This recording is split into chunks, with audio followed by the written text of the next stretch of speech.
Hello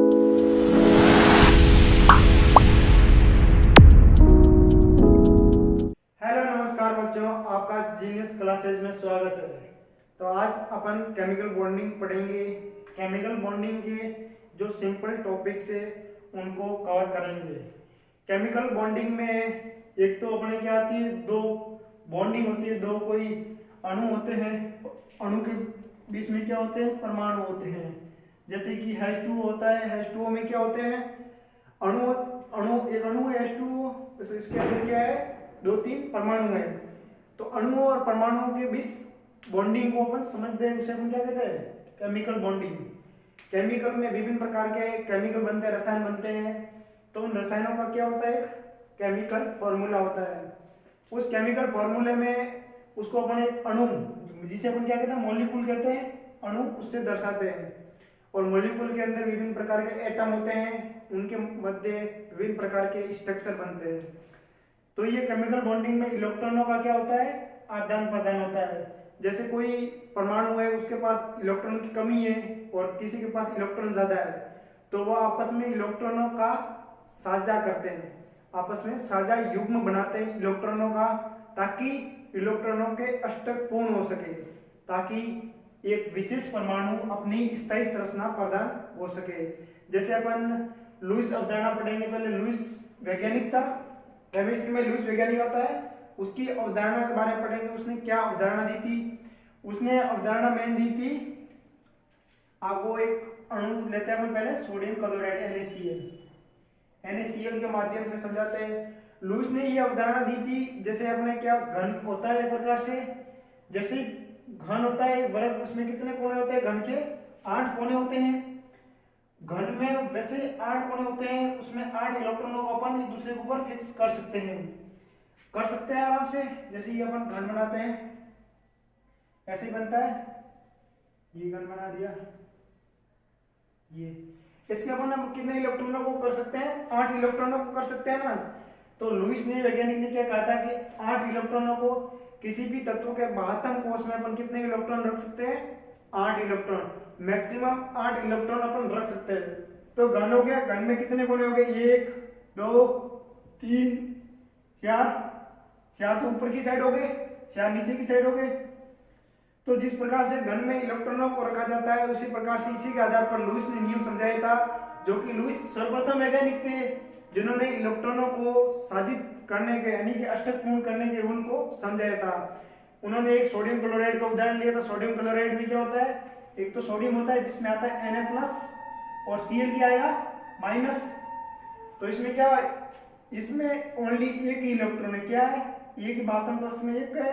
और chlorine में बाह्यतम कक्ष में कितने हैं, क्लोरीन में जैसे अपन इलेक्ट्रॉनिक विन्यास पढ़ते हैं, नियोन के बाद क्या आता है, 3s2 2 आ गए, और ये कितने नंबर पे आता है, 17 नंबर पे आता है। तो 3s2 और 3p क्या आएगा, 2 गए, s2 आ गया, 2 माइनस हो गए, तो लगभग कितना आएगा, 5, 3p5। तो क्लोरीन के बाह्यतम कोश में कितने इलेक्ट्रॉन होते हैं, क्लोरीन आता 17 नंबर पे आता है ना, 17 नंबर पे, जो आर्गन से एक नंबर कम है। तो अगर एक इलेक्ट्रॉन क्लोरीन प्राप्त कर लेगा तो पूर्ण स्थायी अवस्था में आ जाएगा। तो इसी को लुईस ने समझाया था, इसी को वैज्ञानिक लुईस ने समझाया था। लुईस वैज्ञानिक ने आमंदन के मध्य, जैसे किसी के पास इलेक्ट्रॉन कमी है तो वो इलेक्ट्रॉन लेके स्थायी हो जाएगा। इसे अपन लुईस प्रतीक भी कहते हैं, जैसे कि संयुक्ता होती लिथियम, अपन लिथियम लेते हैं। अब लिथियम को अपन लुईस प्रतीक से कैसे दर्शाते हैं, लुईस स्ट्रक्चर से। तो लिथियम का पहले लिखेंगे, क्या होता है, अपन पढ़ते हैं इलेक्ट्रोनेगेटिविटी या इलेक्ट्रॉनिक विन्यास पढ़ते हैं ना, इसका क्या होता है, 1s2 कितने 3 पे आता है, 1s2, फिर क्या आ जाएगा भाई, 3s1, 1s2 3s1 आ जाएगा, 1s2 3s2 आता है, तो लिथियम बेरिलियम हो जाएगा, ये आ गया। तो बाह्यतम बॉक्स में कितना हो गया, s कक्षक में 1 इलेक्ट्रॉन हो गया। तो लिथियम अपन एक यहाँ पे डॉट से प्रदर्शित करते हैं, लिथियम डॉट, तो क्या लुईस प्रतीक हो गया। जैसे अपन यहाँ पे ऑक्सीजन लिखते हैं, ऑक्सीजन कितना होगा, 1s2 2s2 2p आएगा, ऑक्सीजन 8 नंबर पे आता है, 2p 6 आएगा मेरे हिसाब से, नहीं 2p 4 आएगा, तभी तो होगा, 2 2 4, 1s2 2s2 2p 2 2 4 तो हो गए, Cr 1 आना चाहिए, तो यहाँ पर 2p क्या आ जाएगा 4। तो बातम कक्ष में कितने इलेक्ट्रॉन होंगे, Cr होंगे। तो ऑक्सीजन को अपन कैसे प्रदर्शित करेंगे, ऑक्सीजन को कैसे प्रदर्शित करेंगे, बातम कक्ष में 2 यानी कि इसके आगे वाले परमाणुओं की संख्या से प्रदर्शित करते हैं। ये भी 2 है, ये भी 2 है, कुल कितने हो गए 2 + 4 कितने हो गए 6। तो यहाँ पे 6 डॉट लिखेंगे, 1 2 3 4 5 6। तो ये लुईस संरचना होगी ऑक्सीजन की। इसी प्रकार से अपन लुईस स्ट्रक्चर बनाते हैं। तो लुईस वैज्ञानिक ने सर्वप्रथम, इसके बाद अष्टक रूल भी आया था। अष्टक रूल में पूर्ण अष्टक के बारे में बताया गया, जैसे कि अपन इलेक्ट्रॉनों के साजित परमाणु आपस में क्या करते हैं, पूर्ण कक्षक बनाते हैं, यानी कि पूर्ण इलेक्ट्रॉन होंगे। जैसे कि बात हम उसमें मैक्सिमम 8 इलेक्ट्रॉन ही हो सकते हैं, 8 से ज्यादा नहीं हो सकते। तो ये लुईस का स्ट्रक्चर था जो आपने समझा। जैसे सोडियम है, सोडियम की रिएक्शन करेंगे तो क्या आएगा, सोडियम प्लस इलेक्ट्रॉन निकल जाएगा एक। फिर अपन क्लोरीन लेते हैं NaCl में, तो क्लोरीन क्या आ जाएगा नेगेटिव क्या इलेक्ट्रॉन क्या कर लेगा, ग्रहण कर लेगा। यहाँ पे इलेक्ट्रॉन ग्रहण करते क्या आ जाएगा, नेगेटिविटी आ जाएगी क्लोरीन में। नेगेटिविटी आते ही इसका अष्टक क्या हो जाएगा, पूर्ण आ जाएगा। आपने पहले समझा होगा कि अपन को सिंपल, अपन ने पहले पढ़ा था लास्ट कक्षाओं में, अपन ने पढ़ा जैसे इलेक्ट्रॉन होता है, इलेक्ट्रॉन टूटता है, अपन इलेक्ट्रॉन को किसी निश्चित टेम्परेचर पर जैसे कि 50 डिग्री सेंटीग्रेड पे गर्म करते कोई भी तत्व को, तो उसमें क्या बॉन्ड होते हैं वो टूटते हैं। जैसे Cl2 को गर्म किया तो बॉन्ड टूटेंगे। तो बॉन्ड के अंदर क्या होते हैं, इलेक्ट्रॉन होते हैं। जो अपन अगर बेसिक से समझते हैं तो अपन को केमिकल बॉन्डिंग आराम से समझ में आ जाएगा। तो अपन यहीं पर बॉन्डिंग के अंदर क्या हो गया, 2 इलेक्ट्रॉन होते हैं, 2 इलेक्ट्रॉन से जुड़ते हैं कुल मिला के। ये 2 इलेक्ट्रॉन हो गए, 2 इलेक्ट्रॉन जुड़ेंगे तो क्या बन गया, बॉन्ड बन गया। 2 इलेक्ट्रॉन जुड़ेंगे, बॉन्ड बनेगा तो ऊर्जा की क्या पड़ेगी, आवश्यकता पड़ेगी। अगर बॉन्ड टूटेगा तो क्या, ऊर्जा अवमुक्त होगी, जिसे अपन हिंदी में बोलते हैं अवमुक्त, release for energy, then bond damage. जैसे ही बॉन्ड डैमेज होगा एनर्जी रिलीज होगी, जो कि अपन किस में पढ़ते हैं, थर्मोडायनेमिक्स में पढ़ते हैं। थर्मोडायनेमिक्स उष्मागतिकी के सिद्धांत में इसको अपन और भी ज्यादा पढ़ते हैं विस्तृत रूप में। तो ये हो गया सोडियम की रिएक्शन होगी, क्लोरीन की होगी, क्लोरीन इलेक्ट्रॉन ग्रहण करेगा, Cl- आ जाएगा, जो कि इलेक्ट्रॉन किसमें क्या करता है, पूर्ति करता है। ये किसने समझाया था, लुईस अवधारणा का पॉइंट है। फिर इसके अंदर बताया गया है कि ऋणायन और धनायन के मध्य क्या बनता है, इलेक्ट्रोकोवैलेंट बॉन्ड बनता है। कौन सा, विद्युत सहसंयोजक अमन। जो Na और Cl के मध्य फिर बॉन्डिंग बनती है, वो कौन सी बॉन्डिंग होती है, जिसको अपन कहते हैं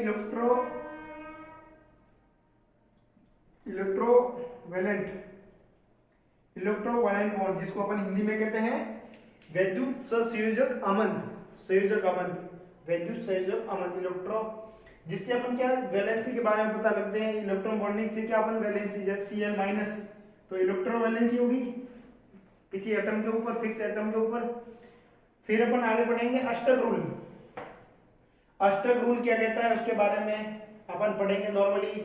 जैसे कि अष्टक रूल ये कहता है कि जिसके पास इलेक्ट्रॉनों की कमी होती है वो आपस में इलेक्ट्रॉनों का साझा करके क्या कर लेते हैं, अपना अष्टक पूर्ण कर देते हैं। जैसे कि अपन अष्टक रूल में नॉर्मली रूप से किसको समझते हैं, Cl2 परमाणु को लेते हैं। Cl2 किसको लेते हैं, Cl2 हो गया, क्लोरीन बॉन्डिंग होती है नॉर्मल। फिर अपन यहाँ पे इसका नॉर्मली इलेक्ट्रॉनिक विन्यास लिख देंगे। तो इलेक्ट्रॉनिक विन्यास नॉर्मली अपन पढ़ते हैं, जैसे इलेक्ट्रॉनिक विन्यास आपको पहले बता दिया था। तो केमिस्ट्री में वही कंसेप्ट है जो आपने पहले मोल में भी पढ़ लिया था, इलेक्ट्रॉन प्रोटॉन इसके बारे में। तो वही इसमें पूरा खेल है, बॉन्डिंग का खेल है, एनर्जी बॉन्डिंग, एनर्जी। और ये 2-3 टर्म अगर आपको समझ में आ जाती है तो आराम से आप ये केमिकल बॉन्डिंग पढ़ सकते हो।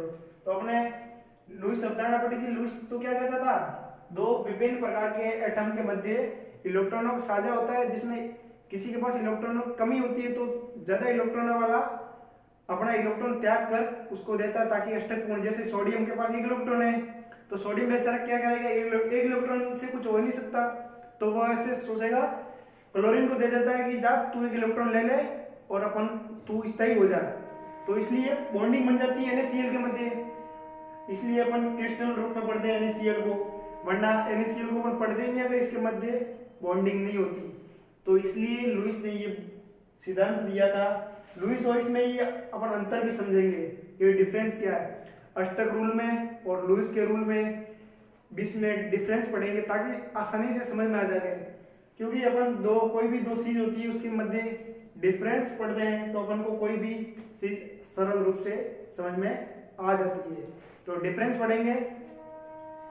क्लोरीन हो गया, इसका अपन लिखेंगे इलेक्ट्रॉनिक विन्यास क्या लिखेंगे, नियॉन, कोष्टक में 3s2 और 3p कितना हो जाएगा, क्लोरीन कितने पे आता है 17 पे आता है ना, तो 5 3p5 हो जाएगा 3p5, ये हो गया।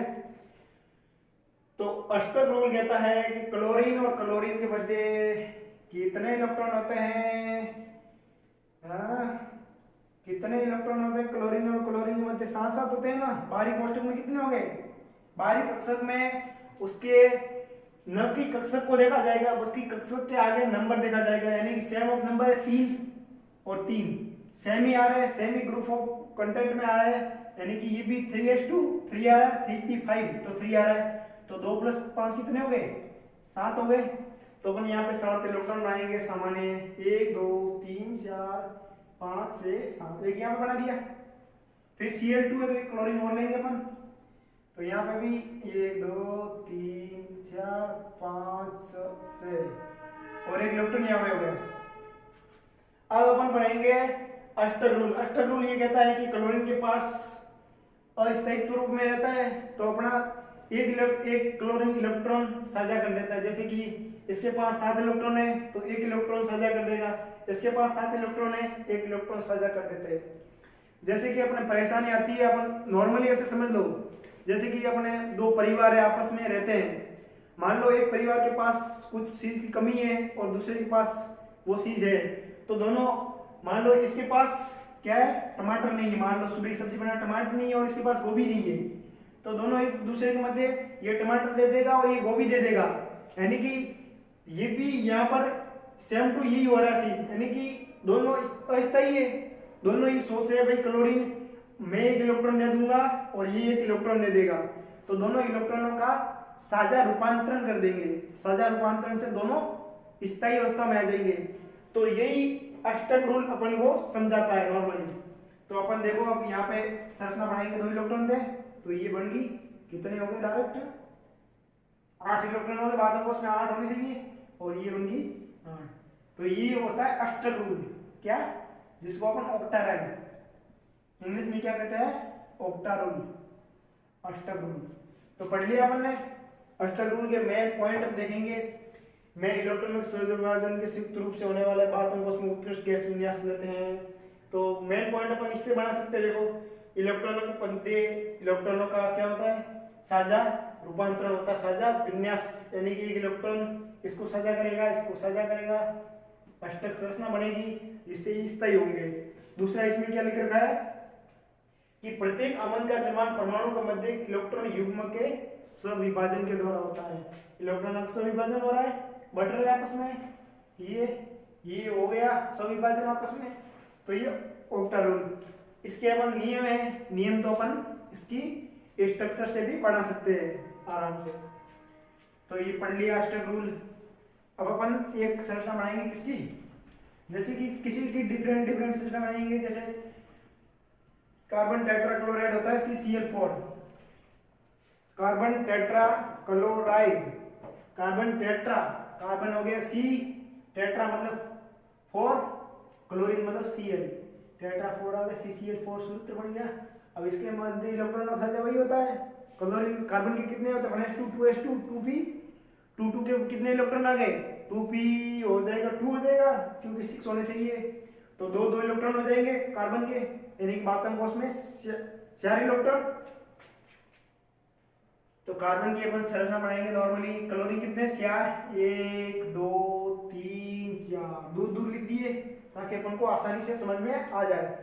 कार्बन के पास कितने हैं इलेक्ट्रॉन, पहले किसके बाद बना देते हैं, किसके, क्लोरीन की। क्लोरीन के पास कितने होते हैं 7 होते हैं ना, 1 2 3 4 5 6 7 होते हैं ना क्लोरीन के पास, तो अपन यहाँ पे बना देंगे 7, यहाँ पे भी 7 बना देंगे नॉर्मली 7, यहाँ पे भी अपन कौन सा ये रूल पढ़ रहे हैं, लुईस लुईस प्रतीक से दर्शाते हैं ना 7, 3 4 5 6 और 7 हो गए।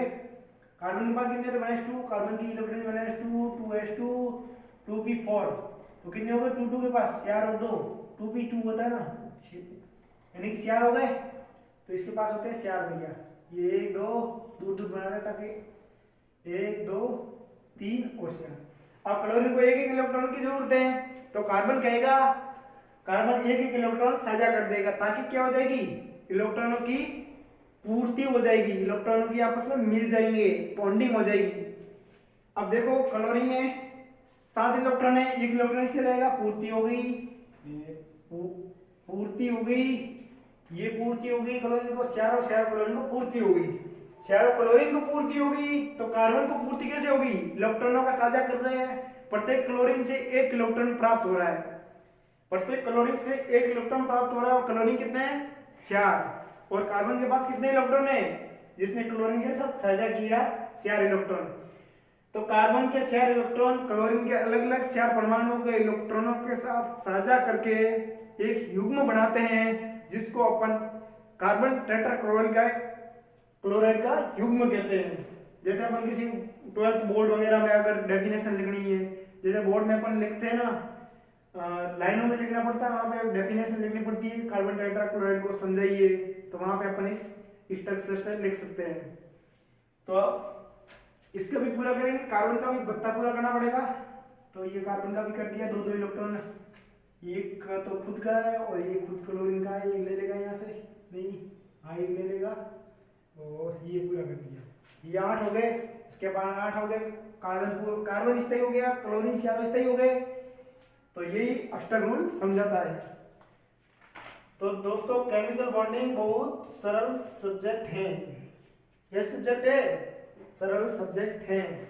केमिकल बॉन्डिंग में बॉन्डिंग, इलेक्ट्रॉन, बंध, एनर्जी, युग्म, ये 3 4 ये टर्म होती है, इनको अपन को ध्यान में रखना, तो आसानी से समझ में आ जाता है। अपन जैसे एक बार पढ़ दे, एक बार पढ़ने से थोड़ा कम समझ में आएगा, दूसरी बार पढ़ेंगे, दूसरी बार पढ़ने से थोड़ा और बेहतर समझ में आ जाएगा। अपन किसी की भी संरचना बना सकते हैं, जैसे अष्टक रूल के आधार पर अपन CO2 की बना सकते हैं। CO2 कैसे बनेगी, कार्बन CO2 कैसे बनेगी, कार्बन, जैसे कि इलेक्ट्रॉन हो गए कितने, कार्बन के पास कितने होते हैं, CO2 में 2 ऑक्सीजन होते हैं, और एक कार्बन होता है, ऑक्सीजन के पास कितने होते हैं 1s2 2s2 2p4, 4 और 2 6, कार्बन के पास हो गए 6, इस कार्बन क्या, ऑक्सीजन के पास 6, और इसी ऑक्सीजन के पास 6 और कार्बन के पास 4, तो कार्बन के 4 बना देंगे 1 2 3 4, इसके बाद बनाएंगे 6 1 2 3 4 5 6, 1 2 3 4 5 6, ये बना दिया। अष्टक पूर्ण करना है, अष्टक पूर्ण करने के लिए क्या करेगा कार्बन, यहाँ पे कितने इलेक्ट्रॉनों का साझा करेगा, कितनों का करेगा साझा, इसको सही इलेक्ट्रॉन, तो कितने इलेक्ट्रॉन का साझा करेगा, 4 इलेक्ट्रॉन आएंगे मध्य में, ये 2 4 तो इसके पास, तो 4 और लेगा, ये 2 2 इस ऑक्सीजन से 2 इस ऑक्सीजन से 2 ले लिया, तो कार्बन का अष्टक पूर्ण 8 इलेक्ट्रॉन हो गए। फिर ऑक्सीजन का अष्टक पूर्ण करना है, तो ये कर दिया, कार्बन से 2 ले लिए अष्टक पूर्ण, ये कार्बन से 2 ले लिए, हाँ 2 यहाँ से लेगा ना, तो ये अष्टक पूर्ण 8 8 8 साझा इलेक्ट्रॉनों का हो गया। इसकी संरचना बनाएंगे, संरचना कैसे बनेगी, संरचना बनेगी C double bond O, C double bond O, C double bond O के मध्य कितने हो गए 4 इलेक्ट्रॉन हो गए, ये इलेक्ट्रॉन जुड़ गया, ये इलेक्ट्रॉन जुड़ गया, तो बॉन्ड बन गए 2 बॉन्ड, जिसे अपन डबल बॉन्ड कहते हैं, और यहाँ पर भी इलेक्ट्रॉन जुड़ गया, ऊपर वाला और नीचे वाला भी जुड़ गया, तो ये भी डबल बॉन्ड बन गया, तो डबल बॉन्ड अपन लिख सकते हैं नॉर्मली। फिर अपन यहाँ पे पीछे कितने इलेक्ट्रॉन बचे, 4 इलेक्ट्रॉन ही तो बचे, तो ये CO2 की क्या होगी, लुईस स्ट्रक्चर हो गया। अब किसी का भी स्ट्रक्चर आप बढ़ा सकते हो, कोई प्रॉब्लम नहीं, एथिन का, एथिन एथेन एथाइन, किसी का भी मेथिन का, मिथाइल का, किसी भी स्ट्रक्चर का, यूरिया वगैरह किसी भी बड़ी बड़ी फॉर्म का भी अपन स्ट्रक्चर बना सकते हैं, नो प्रॉब्लम, कोई भी प्रॉब्लम नहीं। HNO3 का बना सकते हैं, इसी प्रकार से ओजोन का बना सकते हैं, O3 का बना सकते हैं ना, जिसे अपन ओजोन कहते हैं, जिसमें क्या होता है डबल बॉन्डिंग होती है और इलेक्ट्रॉनों का क्या होता है साझा होता है। फिर आगे अपन क्या पढ़ेंगे, अष्टक नियम की सीमाएं। इसके सीमाएं क्या है अष्टक नियम की? अष्टक नियम होता है वो किस जगह लागू नहीं होता, उसके बारे में अपन अध्ययन करेंगे।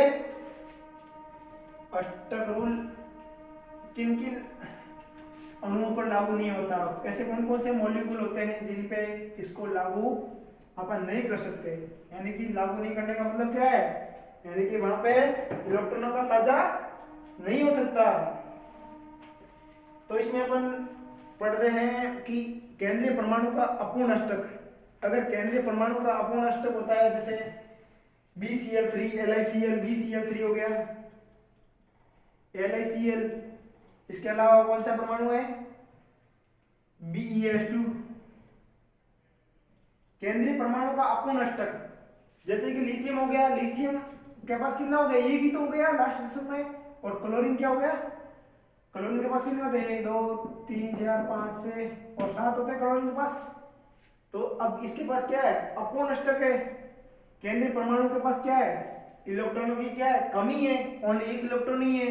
केंद्रीय परमाणु के पास इलेक्ट्रॉनों की कमी होने पर यह रूल लागू नहीं होता।